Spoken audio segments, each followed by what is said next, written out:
नमस्कार दोस्तों, topper YouTube channel में आपका स्वागत है।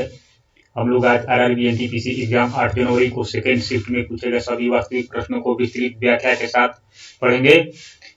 और जो हम देर से आते हैं एकदम क्वेश्चन को मिला जुला कर लाते हैं ताकि कोई भी क्वेश्चन इधर उधर ना हो।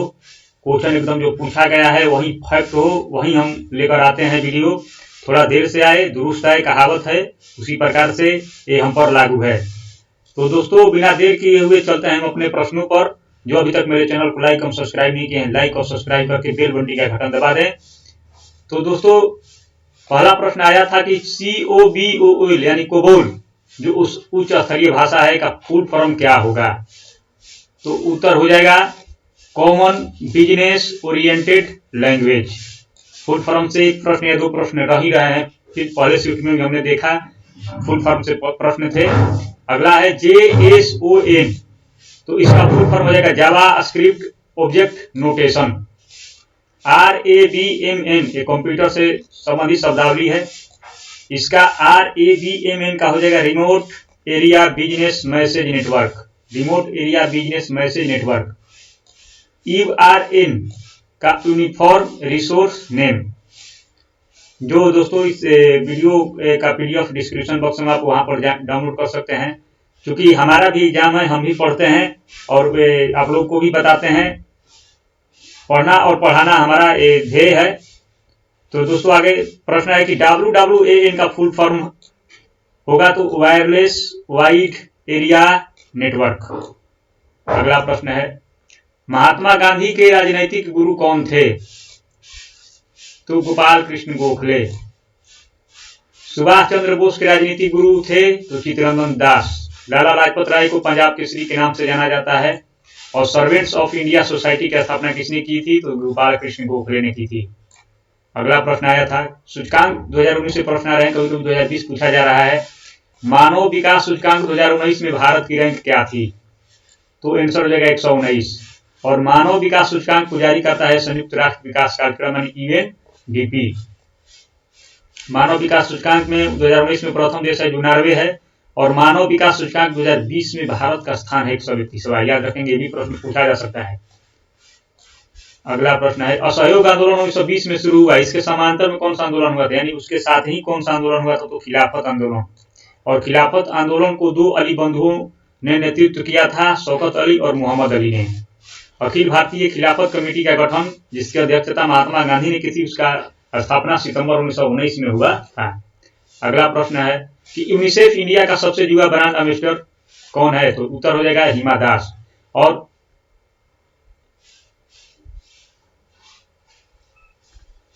यूनिसेफ देखिए यहाँ पर प्रश्न है, यूनिसेफ इंडिया का युवा हो जाएगा हिमा दास और यूनिसेफ का हो जाएगा युवा ब्रांड एम्बेसडर अभिनेत्री मिली बॉबी ब्राउन।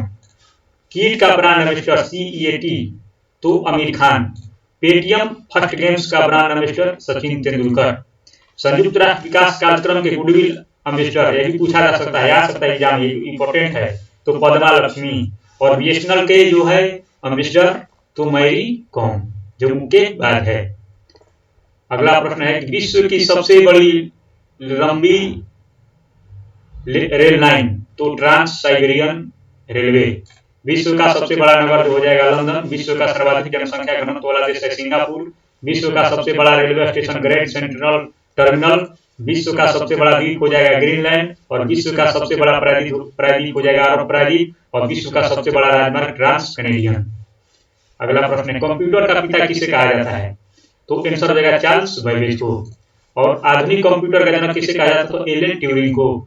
इंटीग्रेटेड सर्किट या कंप्यूटर चिप का आविष्कार किसने किया था, तो जैक किल्बी और रॉबर्ट नोइस।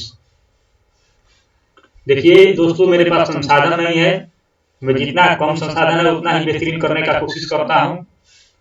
अगला प्रश्न है मई 2020 में वो तूफान का नाम क्या था जो उड़ीसा और पश्चिम बंगाल को प्रभावित किया था। ऐसे प्रश्न आ रहे हैं, तूफान से प्रश्न देख लीजिएगा।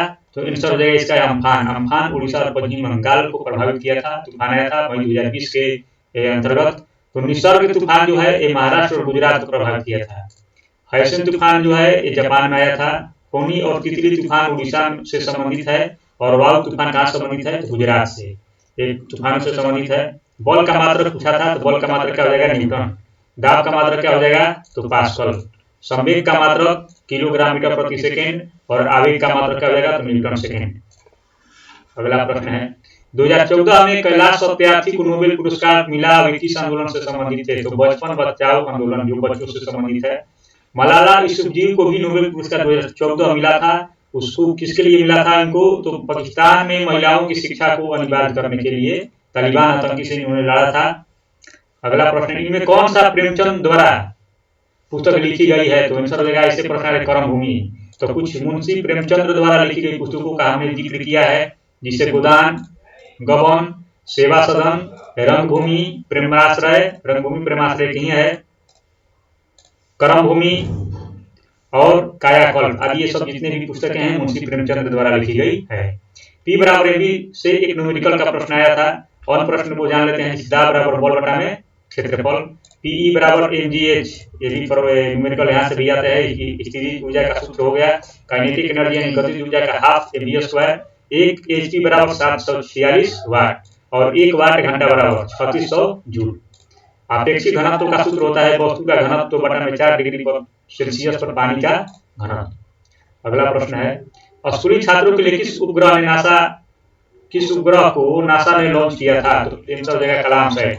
और इस उपग्रह को तमिलनाडु के पल्लापट्टी के रिफात शाहरुख ने बनाया था। कौन बनाया है, तो रिफात शाहरुख ने। नासा के पहले, ये कुछ और प्रश्न जान लेते हैं। नासा के पहले मंगल हेलीकॉप्टर का नाम है बनिया रूपानी के नाम पर रखा गया है। और G-30 का सफल प्रक्षेपण कोरू लॉन्च बेस से हुआ। इस 2020 में G-30 का सफल प्रक्षेपण हुआ। अगला प्रश्न है 2019 में संजय गांधी नेशनल पार्क में एकमात्र बाघ का मृत्यु हो गया था, उसका नाम था क्या, तो वो बाजीराव था। उसका नाम क्या था, बाजीराव।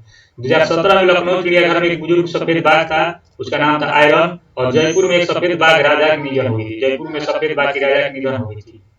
अगला प्रश्न है बौद्ध साहित्य में भिक्षु एवं भिक्षुणियों के संबंधी नियम है, तो ये विनय पिटक में है।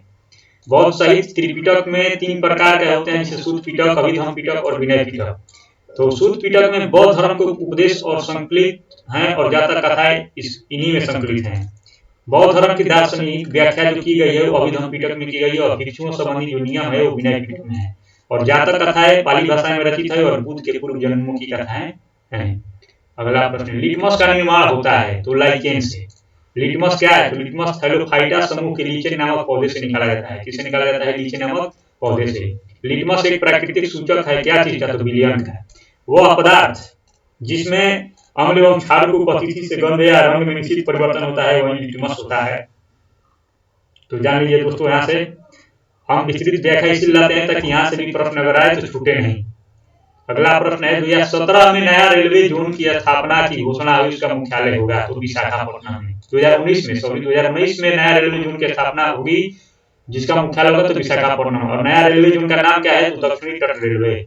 भारत में अब तक की सबसे लंबी रेलगाड़ी की लंबाई कितनी है, 2.8 किलोमीटर।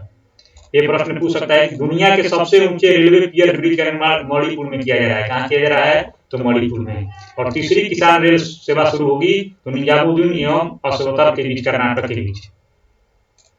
चलिए, पहली देवलाली से दानापुर मुंबई और बिहार के बीच शुरू हुआ था। 2019 में भारतीय नौसेना में कौन सा युद्धपोत शामिल हुआ, तो INS खंडेरी पनडुब्बी, ये 2019 में शामिल हुआ। INS कलवरी को 2017 में ही शामिल किया गया था भारतीय नौसेना में। और INS इंफाल प्रोजेक्ट 15B बना तीसरा युद्धपोत है, जिसे 2021 में 2 अन्य युद्धपोत के साथ शामिल किया जाएगा। याद रखेंगे। सब्जी की खेती को क्या कहते हैं, तो सब्जी की खेती को ऐसे तो ओलिकल्चर कहते हैं, लेकिन कुछ लोग बोल रहे हैं कि ट्रक फार्मिंग जैसे भी ऑप्शन आए थे। तो ट्रक कृषि एक प्रकार का है, कृषि है जो उत्पादित फलों और सब्जियों को काफी दूर स्थित बाजार तक भेजा जा सकता है। और सिल्वीकल्चर में वनों के संवर्धन और विकास से संबंधित है। अगला, प्रकाश संश्लेषण की क्रिया में कौन सी गैस का उपयोग होता है, तो आंसर हो जाएगा कार्बन डाइऑक्साइड। प्रकाश संश्लेषण की क्रिया के बारे में जान लेते हैं। प्रकाश संश्लेषण क्रिया में जल के अपघटन से निकली ऑक्सीजन उत्पाद के रूप में वायुमंडल में मुक्त होती है। प्रकाश संश्लेषण का अंतिम उत्पाद क्या होता है, तो ग्लूकोज होता है। याद रखिएगा, ग्लूकोज। प्रकाश संश्लेषण की क्रिया क्या है, तो पौधे की कोशिकाओं में उपस्थित पर्णहरित की सहायता से जल प्लस कार्बन डाइऑक्साइड के संयोग से कार्बन युक्त यौगिकों कार्बोहाइड्रेट एवं ग्लूकोज के निर्माण की क्रिया को क्या कहते हैं, प्रकाश संश्लेषण की क्रिया। तो इसमें किसका उपयोग होता है? तो यहाँ से कार्बन डाइऑक्साइड का उपयोग होता है और ऑक्सीजन उप उत्पाद के रूप में क्या निकल जाता है? तो बाहर निकल जाता है।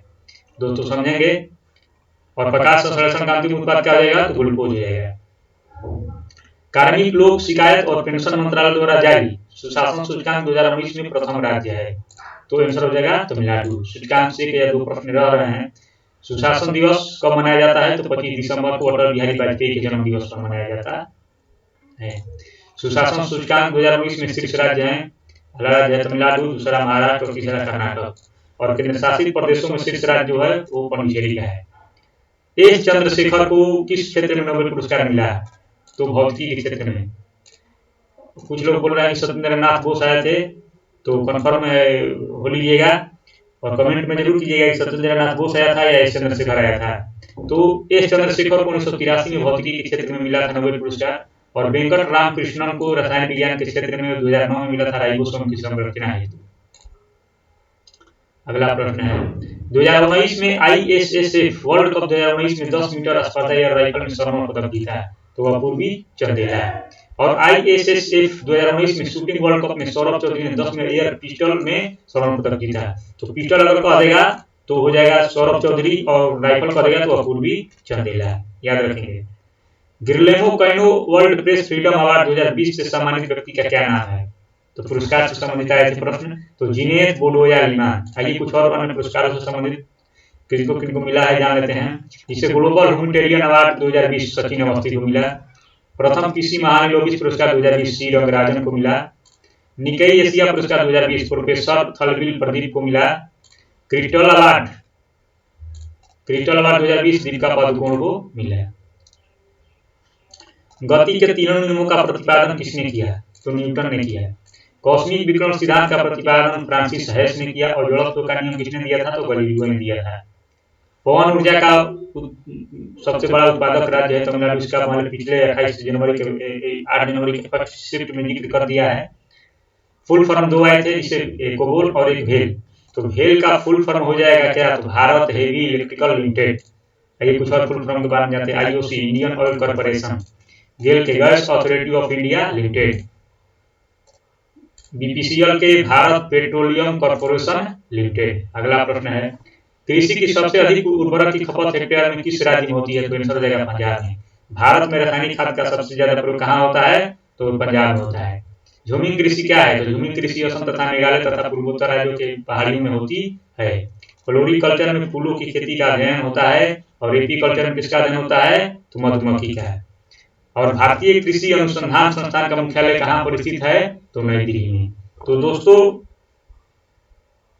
अगर अभी तक जो वीडियो को लाइक और सब्सक्राइब नहीं किए, सब्सक्राइब कीजिए, शेयर कीजिए और हमें फिर इजाजत दीजिए। हम फिर मिलेंगे कुछ नए को लेकर, कुछ नए चीजों को लेकर, ताकि एग्जाम में जो सहायक हो। मुझे इजाजत दीजिए, तब तक के लिए धन्यवाद।